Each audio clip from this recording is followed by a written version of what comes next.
Well, hey everybody, I do want to quickly say thank you for joining us. Today's webinar is about keeping your income consistent. So how can you get your sales to be where, hey, every month I got a little bit of something coming in instead of, riding the hike or riding the downs of the up and down market.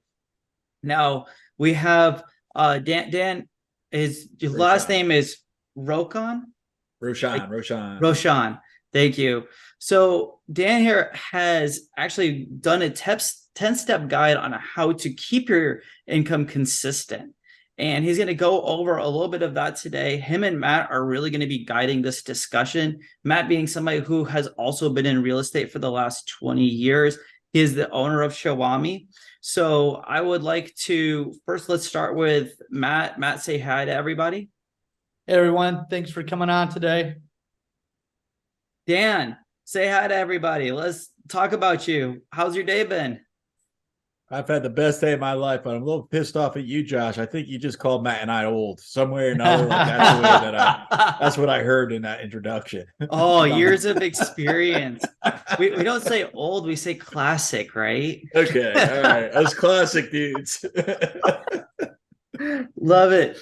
Hey guys, we're gonna keep this up and running. We've got all kinds of cool techniques, different things, making sure that you've always are up and up in the market. Quickly, a little bit of rules and things to know. Hey, yes, this will be recorded and will be shared on YouTube later, possibly next week. Is usually give me about a week to get these out.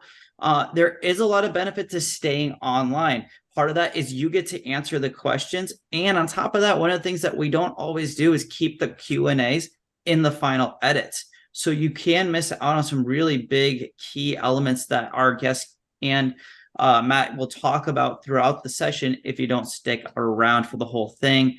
Again, we'll do our best to get out the whole webinar later. If you have questions, please put them in the Q&A section. I'll be doing my best to monitor that along with the comments going into the actual chat. Now, let's dive in. Let's begin this fun little webinar with, where is the real estate business going today? Like, let's drill it down and say, all right, today's real estate business, we've got this weird market going on. What do we see as the trend? What's going forward? Matt, Dan, who wants to take it on first? Take it on, Dan. So it's more than just the economy, right? The economy is, I think, what we're focused on right now, and it's relevant. Yet there's also commoditization. There's also big data, technology, artificial intelligence. So when you're looking at like what's impacting us right now, I believe it's in, it's not just the economy, but it's also those other factors as well. So now if you look at, okay, well, let's just look at just the economy. What's happened? Well, interest rates have risen the fastest, not the highest, the fastest of all time. Okay, so we're actually right now better than average.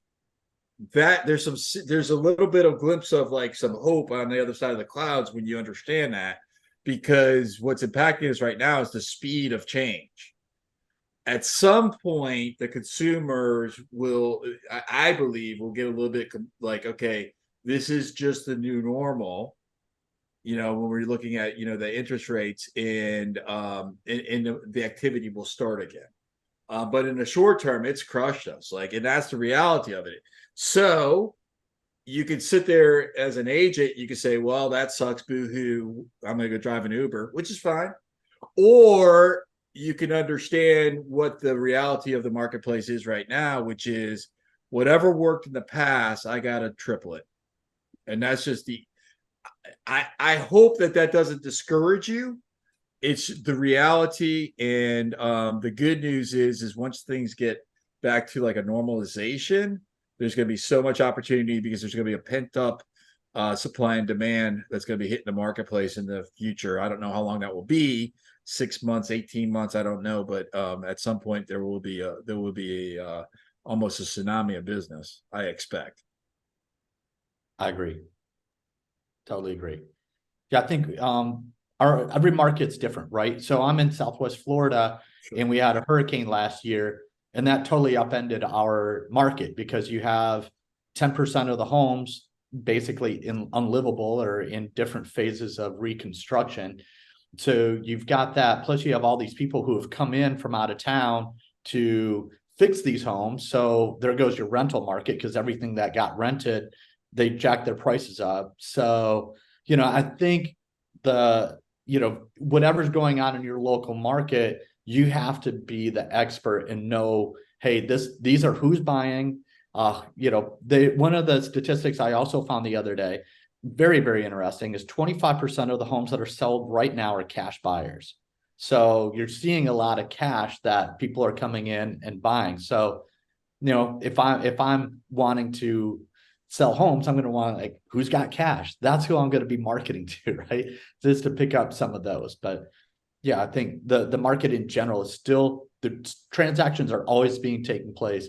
There are people who are still crushing it at this time. And like Dan said, it's the person who's got a plan, they're executing it, and they're working on it day in and day out. Yeah, it does. I hadn't heard that stat of the 25%, but that does not surprise me at all, because there's so many potential home buyers right now that are sitting on the sidelines because of that. Again, because of the speed of change. That's really what's causing that phenomenon to occur.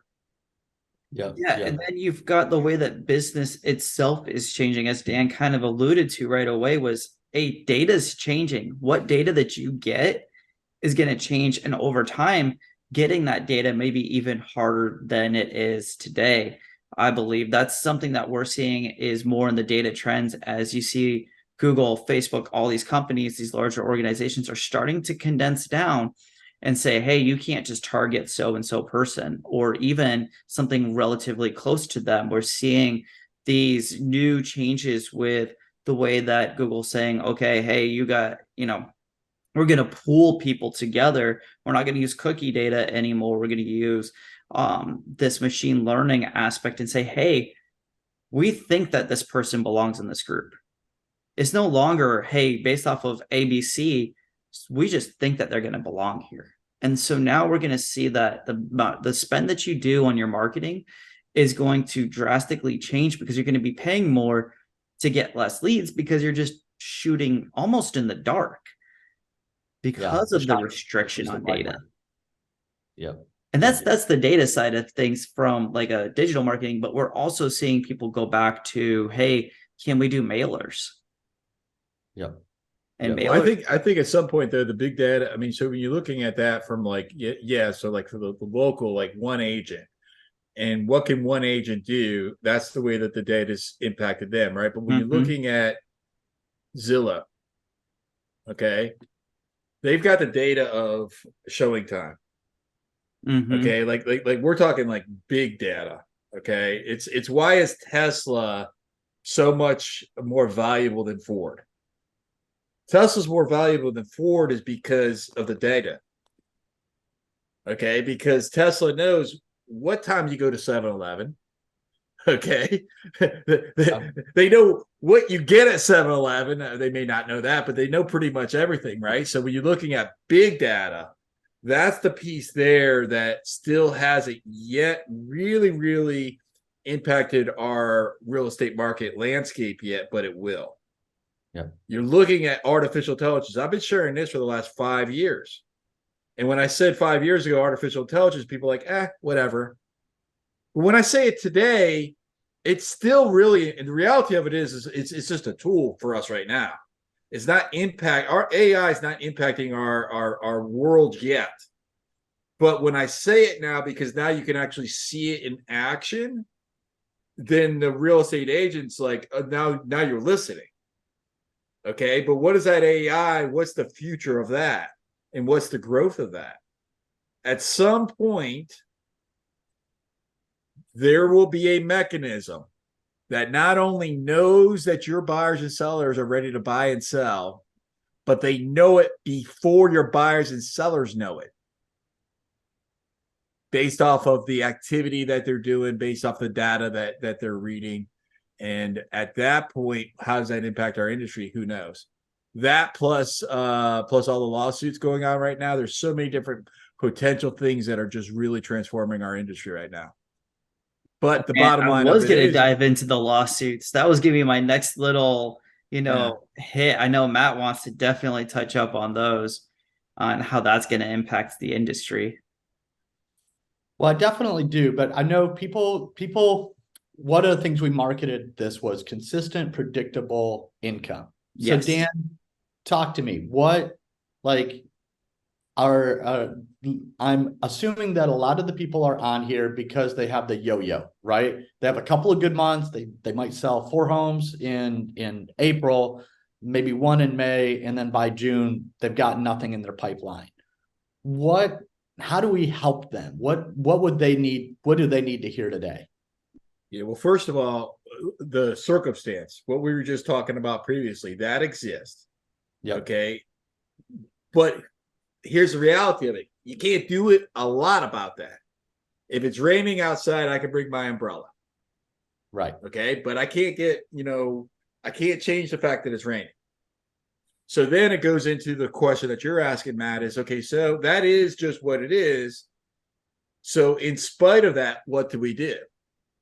And so the model that I teach in the CPI community, the consistent predictable income community, which is the coaching community that I run, what I teach there is to find first, why do you sell real estate today? Okay. And that's going to become a compass, right? Because you need to have a clarity on that first. And not some altruistic, like I'm going to bring clean drinking water to the Sahara Desert. That's great. But if you can't pay your mortgage or your rent right now, let's deal with that first. Okay. So why are you selling homes today from the no BS? Like I'm selling homes to pay my rent. I'm selling homes to save for a vacation. I'm selling homes to tell my ex-husband that he's a whatever, and I don't need him and I'm good to go. Right? Like, let's get real. And then, so why am I selling real estate now? What's important to me about that? And then continue asking yourself the question, what's important to me about that? What's important to me about that? What's important to me about that? Until you get to an answer that sings to your heart. When you get to that answer that sings to your heart, you're going to know it. It'll sign something like this. I sell real estate to be able to provide for my daughter so she can have the life that she deserves, which means that's why I sell real estate, which means that I'm a worthy father. All right. So that to me is my driver of why I sell real estate. Now that becomes my compass. So I take that, I write it on a sticky note. I take that sticky note, I slam it on my keyboard, and now I focus on that. So then after you decide why, then what will I do? And I don't recommend calling expireds for sale by owners, man. I don't recommend any of it except for the thing that you like to do. So what I mean by that, for me, I'll call expireds all day long. Give me a phone book and a phone. That's all I need to make sales. But that's not for most. For others, maybe it's knocking on doors. Maybe it's posting on social media. Maybe it's doing video. Maybe it is doing networking. Maybe it's doing a billboard, whatever it is. But what you have to understand is, why am I doing this? What's important to me about that? Then what are the ways that I could do this? And I would say map out every single way that you could make sales. Then when you map out every single way that you could make sales, then put that aside for a second. Now we're going to put that aside. Now, what are my superpowers? What does my son say I'm freaking phenomenal at doing? Maybe I'm a snazzy dresser. And maybe my son, maybe he just sort of emulates me. I'm so snazzy in my dressing style that I wear off on others. Or maybe with my superpower, ask your relatives, ask your best friend, ask the people around you and ask them, what am I good at doing? What makes me special? What are my talents? What are my strengths? And so now you take your strengths, you take your talents, you take the options of what I could do, and you say, the options that I could do, what strengths and talents are required to be successful in doing those? And then you look at, here's my strengths and talents, and then you mix and you match. And now that becomes your job description. So now you do that 5 days a week. And I would rather you do it, even if it's 15 minutes a day. I hope that it's more than that, but I'd rather you do it 15 minutes a day, 5 days a week, than 5 hours a day, 1 day a week. That gets you that consistency. Okay. And so that's the model right there to be able, that's the model that I have followed, have no broke months since 2008 as an agent. I have not had a 0 month in however many years that is, since April 2008 was my last 0. And I did that by being clear about why am I doing this, and then finding my way, and then working my way 5 days a week. And that's the recipe that I give to others to be able to have no broke months. Awesome. Thank you for sharing that. I love the why, right? I think that's super important. Would people have to know their why? Because if not, what's going to get you up in the morning and get you out there? Because we face, as real estate agents, we often face rejection, from clients. We have to hear no. I know some people are afraid to pick up the phone and call people because they might hear, oh, I'm not ready. I can't, I'm not going to buy right now, or whatever. And so they just don't make the phone call. Their fears. And I think the mindset of going like, no, that's an opportunity. I understand that I'm going to have to get through a certain number of no's to find the person who's like, man, I'm so glad you called. I was just thinking about you, or I was just thinking about, doing something, So yeah, I love it. I love the mindset. Thank you. You're welcome. Can I share with you 5 things that make people money? Sure. That make real estate agents money? Come on. So now, like, you got all that worked out right there. Okay. And so now you've got your compass of just like, I'm doing this and using that why. And the reason for this is because what I found is not necessarily what gets in the way of that, of having that consistency. What causes people to have that inconsistency, it's less, I'm just lazy and not doing anything. And it's more, I'm doing things that don't produce me results. And that's where the gap in this industry is, because it's like I wake up every day and I go and I do something. But the something that I do doesn't necessarily create me opportunity, doesn't make me money. So there's 5 things, we call this CPI time. When you do these 5 things, these are your money-making activities. So that's to lead generate, to convert the leads to meet with you, to attend appointments for the purpose to be able to get hired, to negotiate, and to practice your scription role play. So that's to lead generate, convert the leads to meet with you, attend the appointments to get hired, negotiate, scription role play. So those are the 5 money-making activities. So if you're putting something in MLS, for example, is that making you money? Not necessarily. No. Is it required? Absolutely. Okay, but you start having this clarity on what makes you money versus what is required. And then when you start having that understanding of this has to happen, but it doesn't make me money, then you start to look at, how can I leverage that? How can I find maybe a son, maybe a colleague, maybe a spouse, maybe a virtual assistant? That's why I've got the CPI virtual assistant company that we offer virtual assistants at affordable rates to real estate agents to produce TikToks and podcasts and put stuff in the MLS, that type of stuff. How can I find a resource of somebody else to be able to do this for me so that I can focus on the money-making activity? So that when you catch yourself spending a half a day on Facebook, then you look back at that sticky note that you put on your keyboard and it says, I sell real estate to be able to provide for my daughter so that I'm a worthy dad. And then you make a choice. And you say, well, is it what I'm doing? Is it one of these 5 activities? And the answer to that is no. Then do you really want to be a worthy dad? Ooh, that's a tough question, right? That just hit me in the nose.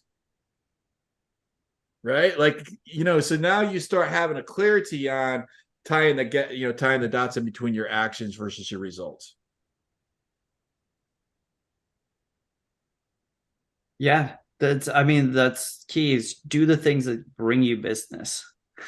Now you touched up on the negotiating aspect. Now, what do you see on the negotiating skills? What are some of those common things that almost really you see the top 10% do that maybe the rest of the 90% aren't doing on the negotiation side?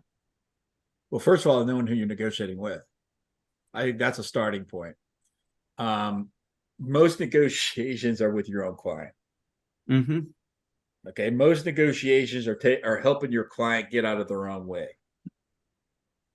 Okay, if you've ever had a transaction that didn't get to the finish line because of $1,000 of something, right? It's because of the emotions that the principal, the buyer, or the seller were experiencing. So before negotiating, you have to understand sort of like where are the pitfalls and where are the challenges and who do I have to be able to persuade. All right. So that's the beginning point of it. The next point of it is understanding you're not a principal to the transaction. I did an open house last weekend, and there was this older couple, and they had an older agent. And the lady, she's like, Dan, I love this home. I love this home. It is so freaking amazing. I can move in here. I don't have to do anything. It's exactly what I'm looking at. I said, fantastic. I'd love to be able to work with you guys. Ask your agent to write an offer that gets accepted. And she says, oh, no, I have to talk those two into it. Now, I just sort of thought about this, right? But I'm thinking in my brain, of course, that's what I'm thinking, right? I'm thinking, what do you mean you have to talk those two into it? Don't you just have to talk him into it, or maybe not talk him into it, but get alignment with him? Okay. The agent had so much influence in the relationship. And then the agent comes to me and she says to me later, she's like, oh, she's just thinking with her emotions. She's not thinking with her logic. Right. And I'm like, that agent, in my opinion, doing her client a disservice by that agent putting herself into the shoes of the client inappropriately. She's not a principal to the transaction. She's a facilitator of the transaction. So you got somebody where at least one person's 100% in, and the guy was probably a 75% in, right? If they didn't have the agent, they would have written an offer and they would have been under contract right now. I promise you. Okay. But that agent, because for whatever reason, wants to feel important, wants to justify her whatever, inappropriately gets involved and sways them away from what they already want because it doesn't work for the agent. All right. So again, we go into negotiation. It's more deep than, you say the number first and I'm going to listen.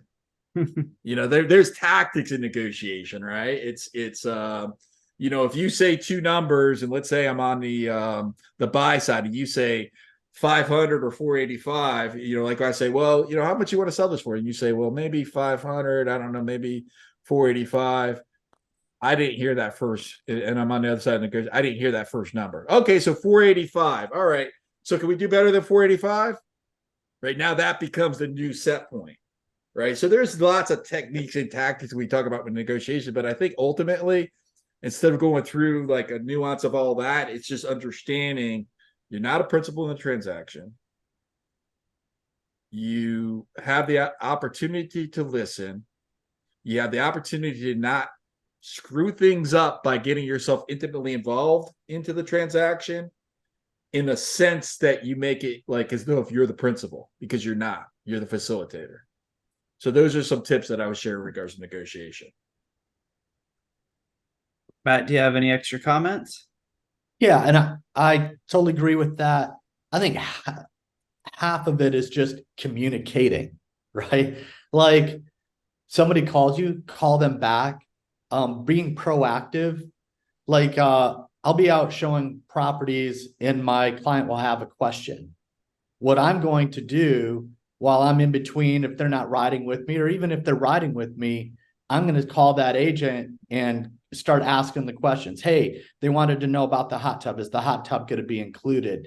I'm the more I communicate, the less negotiation I have to do, and the clearer that I communicate. You know, eventually you're going to get down to, hey, I need this, they need that, and trying to bring both sides together. But a lot of that's taken care of if you're really good at communicating and you just go overboard with clear communication. Yeah, and creating that relationship as you're calling that listing agent, right? You want to serve your buyer's interest, create a relationship with the listing agent. Totally. Make that listing agent like you. Yep. Yeah, Right? especially That's going to benefit. That's the best negotiating tech right there I can recommend. I'm going to be easy to work. That doesn't mean I'm going to be a pushover. There's a big difference between easy to work with and being a pushover, right? Oh, sure. Easy to work with. I communicate well, friendly, happy. We're positive. We're working towards a solution. That doesn't mean I'm going to give you everything you want. I have to be able to say no, but it's much easier for them to work with me if I'm communicating well and we've built a relationship and I brought them alongside of me and we're all on the same team. The buyer, the seller, they're working towards getting a deal together. They both, one wants to sell, wants to buy. They have the common goal. Screwing it up, it's us. If you're working with the buyer, right, think about these things. What does the listing agent want? The listing agent wants a clean offer. All right. The listing agent, if they're getting multiple offers, they're going to want to make sure, give them a summary, make their job easy. Do they want to go through the 16 pages? Or they're going to do it, of course, right? Because that's their job. But if you can make it easy, like here's the summary, bullet points, price, terms, dates, make their job easy.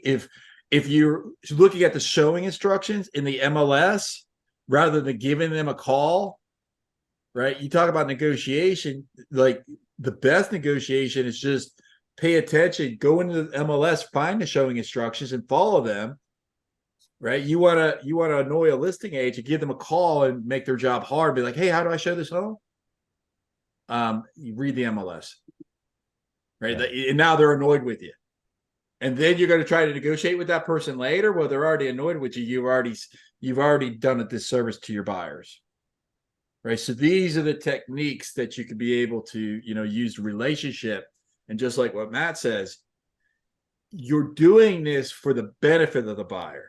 You're doing this to be able to position them so that then when you need to ask for something specific, that you can more likely get it because all the parties are working together and you're making their job easy or easier.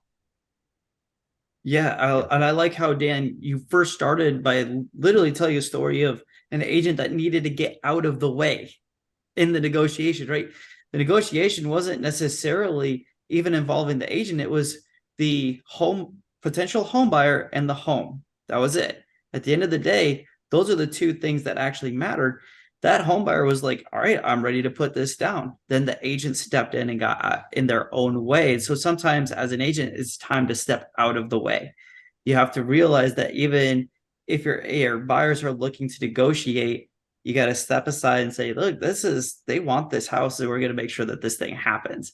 And then, of course, there's the fun of negotiating with the listing agent. As you both said, look, kindness wins at the end of the day. It's got to be professionalism and kindness. Are you the one that's being, going forward, creating the summary? Are you the one who's calling with real good questions about the listing? Is the hot tub included after you just saw the house right away? I love both of those. Which is about tools and resources to keep your income consistent and your leads consistent. All right, go ahead, Matt. I'll catch up here in a second. Yeah, so I think the first thing is when it comes to tools is find tools that you will use. If I think something is a good tool and I use it and it's helping my business, that's awesome. That doesn't necessarily mean it's going to work for you. But one of the things that always kept my business very consistent was I used a transaction coordinator. As soon as I could get to the point where I was doing enough transactions to afford an extra $300-400 a transaction, I jumped on that right away. The first couple you need to do yourself because you need to understand what's going on. But once you understand and you're managing the transaction coordinator, that was one of the first tools that helped me to go from peaks and valley, peak, valley, because I wasn't trying to follow up on all the paperwork, managing the mortgage broker, managing everybody else. I had a good transaction coordinator. There's some great companies that are out there that are nationwide. I chose to work with somebody local that I knew that, and we built a relationship. And I used that person for 8 years. They were amazing. So I think one of the tools, and I don't know if that's innovative, but it's the most common and the most logical for me to be consistent, is the transaction coordinator. Yeah, Dan? I agree with you, Matt, on that. And I agree with also use the tools that you're going to use. If you ask me what's the best CRM, the answer to that is the one that you're going to use. For many, many years, and I would probably still do it today if I didn't have a team and organization to run. I had a 3-ring binder, and that 3-ring binder was my CRM, or at least it was my hot lead CRM. And I would take a listing, and I'm still a little bit old school like this. Like, here's a listing. You guys want to see my listing intake? Here it is right here. Here's my listing intake, right? So it's a little bit sloppy. I don't know if you can see that or not, right? But I'm having a conversation with them, and I'm writing it down. And for the longest period of time, I would take this listing intake, I would put it into that 3-ring binder into a little plastic sleeve. And at the top of it, I would have the date of when I'm supposed to follow up with them. At the morning, at the beginning of my shift, I take out all the plastic sleeves from my folder, shut it back up, and that had today's date on it. And then I would just make my calls, and I put in what's the next date. And then when I'm done, I would put them all back into that 3-ring binder, put the 3-ring binder on the shelf, and I'm good to go. That's the most rudimentary, basic CRM system that you could ever imagine. Okay, so I think it's more important rather than what are all the tools and gadgets and bells and whistles. I think it's more important to say, what will I use? Okay. And so whatever you will use, then, that would be what I would, invest my time and energy into. My business is very much Google Docs. I've got a Google Doc, we use Hangouts. I use WhatsApp. We use all the tools and everything that's out there, but it's really, I've got clients right now that I've got WhatsApp groups, set up with, right? So it's also dependent on the client as well. I'm finding right now there's a shortage or not enough inventory, right? So one of the keys is getting people into the home first, right? So the first offer definitely has an advantage. That doesn't necessarily, sometimes the people are going to wait till Sunday. There's nothing you can do about it. But there are some people that first day, if you go in, show it, you write the contract that day, and everything, fits what they need, they'll go under contract without a bunch of competition. So being the first in is often super important. And there's really 2 ways to do that. One is I'm going to schedule and go see the home myself, and I'm going to Zoom both of my clients as I'm going through the home and talking to it. So I'm doing the virtual showing. They might be at work. They're at a place where they can't meet with me physically, but we're virtually going through the house, and they feel confident enough to where they can write the contract. Then, again, that gives me an advantage. I'm the first there, first in. The other would be if I'm not available and the person is, obviously I'm going to delegate that showing using Showami. Hey, I could get you in at 5:00, but I've got my kid's soccer. I can't go. I'm still going to get you in. That's another way. So I think the virtual, you being there, videoing them. If you can't be there, get somebody else to be there. If you can both be there, that's the ultimate, right? I'm there and you're there. You're the first day, first in. That's going to give you some of the best opportunities to sell homes. Shawami. Here's the thing. Leverage. Right? Like it helps you in the transaction. It helps you in the speed to process.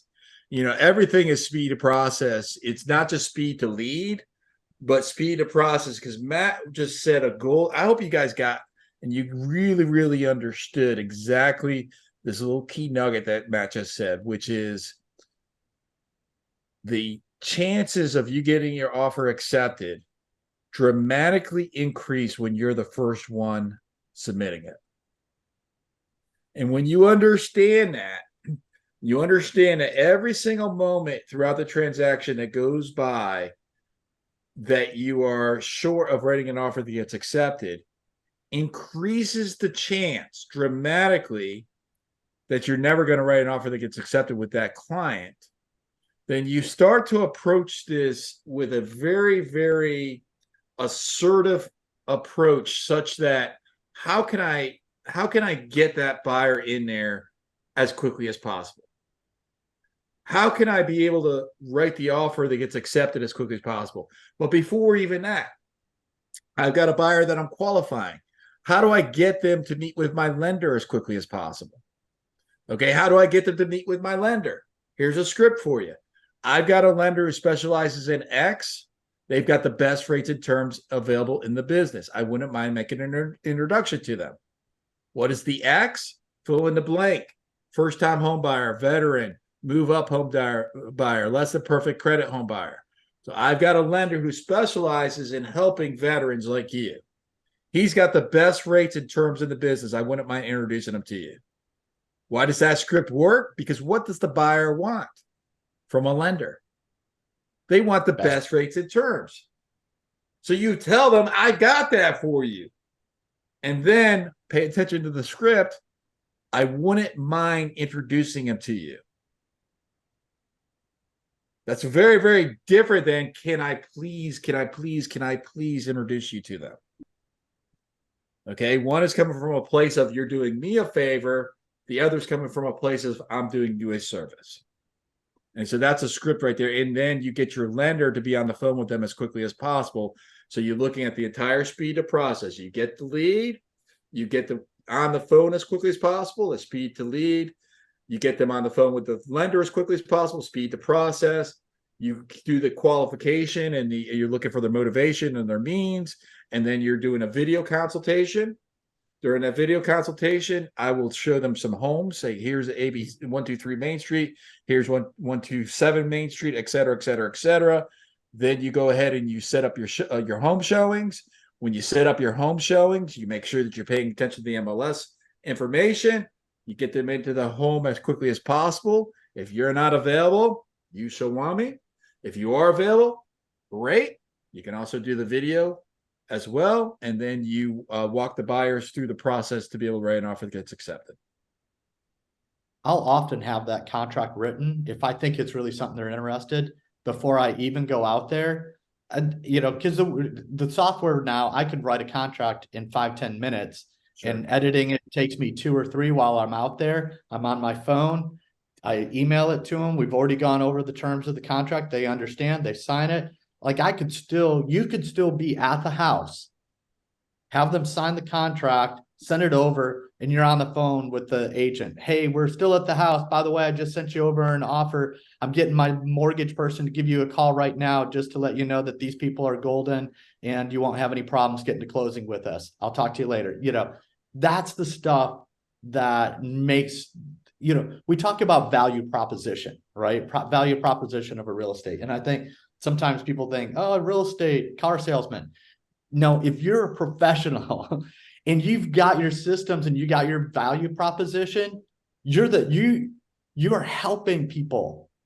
I believe with all my heart that when they hire me, like they're getting to get a good service and it's going to be the best quality that they could possibly get. Or if I don't believe that, why am I doing this? Here's some tips and hacks. If you're in a competitive market, which many of us are, tips and hacks to be able to get your offer accepted as well. Right? You can, obviously, you're going to find out what's important to the seller. You're going to find out timelines, so they want to rent back, all that type of stuff, right? But let's say your offer is $500,000 closing on whatever day, and you're competing with another offer, $500,000 closing on another day as well. What's the difference between those two offers? Well, there's some things that you can do. First of all, intend to be able to create a relationship with the listing agent if you don't already have it. Ask in your office, who knows Joe listing agent? If you are able to get an introduction to that listing agent, that's going to be fantastic. Okay. Secondly, once you write the offer that will get accepted, get your lender, make sure your lender's calling that listing agent as well. As a top listing agent, I can tell you how seldom that actually happens. Surprises me. I would think that I'd get a phone call for every single offer from a lender on every single offer that's submitted. But it tells me that I could trust the lender more so, which means that then I can represent to the seller to say, hey, look, 500, 500. Well, I feel better, a little bit better about these guys because I know that the lender's on top of it. If everything else is, apples to apples, then see what you can do to be creative. Write an addendum and say, look, I'll pay for your Netflix for a year. I will wash your car for a year.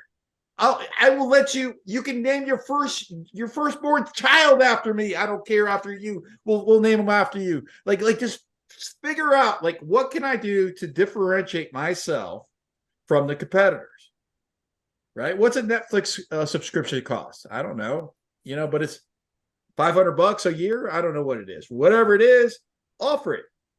Do something to make your offer stand out. Do something that if everything else is just apples to apples, why are they going to choose you? Okay. And that's what you want to do when you're writing the offer to get accepted. Yep. Love it. Good stuff. So, yep. All right. Well, we are down to, that was the last question that we have for today's discussion. Hey, if you guys have question and answers, go ahead and fill them out.